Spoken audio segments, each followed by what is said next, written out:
Hey everybody, I wanted to run through the practice exam that I gave you. And I'm going to be giving you another one this week just so you can practice, and I'll be putting video solutions up for that as well. Whoa, excuse me, hiccups. Anyway, I guess I'm really excited to do this right now. So anyway, we'll just jump in and get started.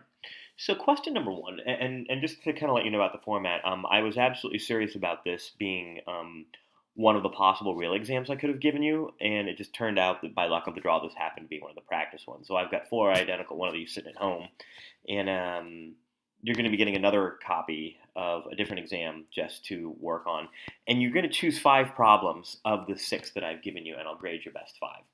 So a cart moves at 5 meters per second, collides with a spring, and there's no friction, which is something we're going to talk about in a second.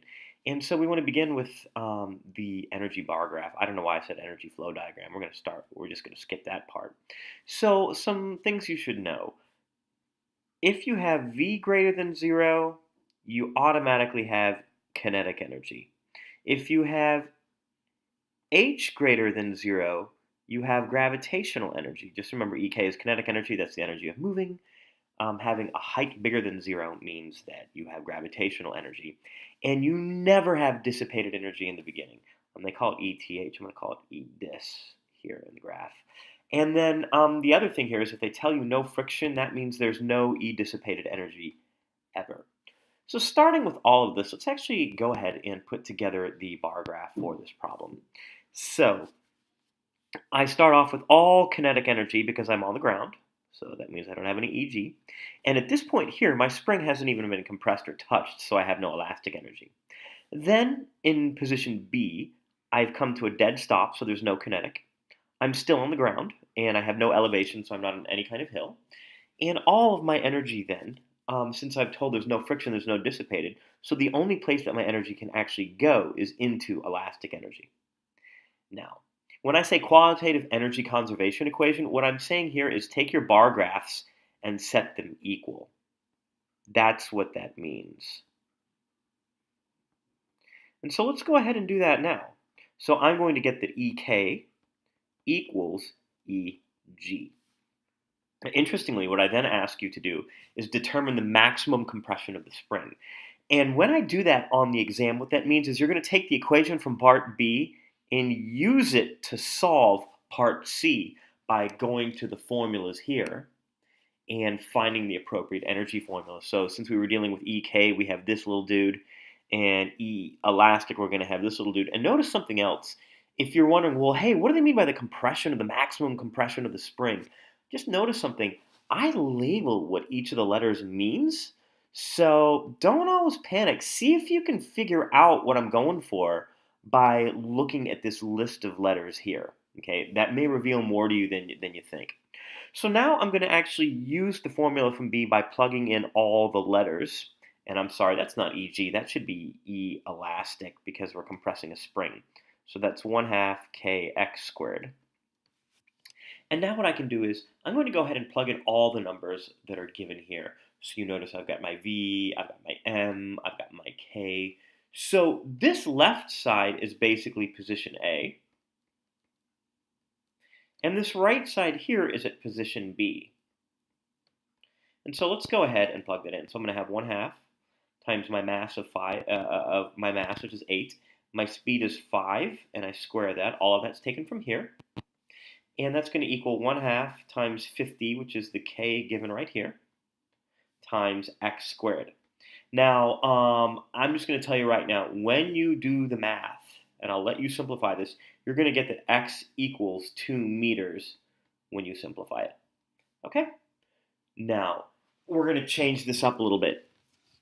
We're going to repeat the experiment, but now we've only compressed the spring 1.5 meters, and we want to know how much energy was dissipated by friction. And what we're going to assume is that the energy was dissipated while the spring was compressing. So now we have to change our equation a little bit. Position A remains the same, so I'm kind of using C. So use C, but now we have E dissipated. So that means all this kinetic energy gets turned into some elastic energy, But now we have a little bit of dissipated energy left over. If you wanted to do a new bar graph up here, you could do like E elastic here, and then like a little bit of E dissipated here, if you wanted to do that, which is what this equation here is. So here I'm going to get 1/2 times 8 times 5 squared, again, equals 1/2 times 50. Now my x, it's no longer 2, it's the 1.5 of compression. And when I solve for E dissipated, I'm going to end up getting 43.8 joules. Now the last part, we want to calculate the force of friction while the spring is compressing, and it only acts while the spring is compressing. So here's what we're going to say. This dissipated energy, okay, is created by friction doing work. So let me just write that as a sentence. So friction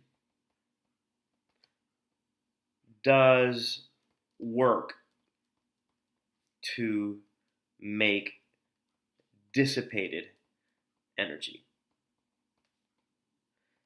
So what we're saying here is that the work done by friction, we go to our formulas right here. Work is F times D, and F is whatever force you're told is doing the work. And we're told that friction is doing the work times D, which is the distance over which it acts. So what we're saying here is that there's negative 43.8 joules of work done. Why negative? Because it slows the object down. Equals the friction force times the distance over which it acts, which is 1.5. And so when we finally solve for the friction force, we're going to end up getting a friction force of 29.2 newtons. So that's it for problem number 1. And we'll take up problem number 2 in the next video.